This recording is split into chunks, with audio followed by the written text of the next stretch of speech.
ठाणे जिल्ह्यातील ताज्या घडामोडींसाठी महाराष्ट्र 100 न्यूज चॅनल सबस्क्राइब करा. आमच्या बेल आयकॉनला प्रेस करायला विसरू नका. संघर्ष पत्रकार संस्थेच्या वतीनं मुरबाड इथं सन्मान व सत्कार कार्यक्रम संपन्न. संघर्ष पत्रकार संस्था ठाणे जिल्हा यांच्या वतीनं मुरबाड येथील माऊली गार्डन इथं 15 ऑगस्ट स्वातंत्र्य दिनाच्या निमित्तानं दरवर्षीप्रमाणे यावर्षी सुद्धा भारतीय सीमेवर लढणाऱ्या सैनिकांच्या आई वडिलांचा सन्मान व मुरबाड तालुक्यातील गुणवंत व्यक्तींचा सत्कार कार्यक्रम आयोजित करण्यात आला. या कार्यक्रमाचे आयोजक संघर्ष पत्रकार संस्थेचे जिल्हा अध्यक्ष योगेश हजारे व मुरबाड तालुका अध्यक्ष नरेश म्हाडसे यांनी केलं. या कार्यक्रमाला मुरबाड तालुक्यातील विविध क्षेत्रातील मान्यवर उपस्थित होते. मुरबाड तालुक्यातील भारतीय सीमेवर लढणाऱ्या सैनिकांच्या आईवडिलांचा सन्मान करण्यात आला. विविध क्षेत्रात काम करणाऱ्या गुणवंत व्यक्तींचा यावेळी सत्कार करण्यात आला.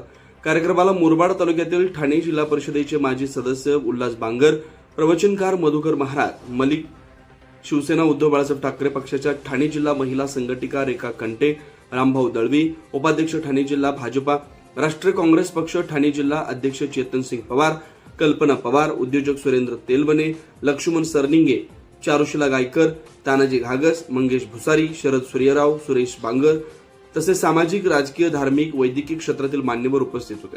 कार्यक्रमाचं सूत्रसंचालन भरत दळवींनी केलं.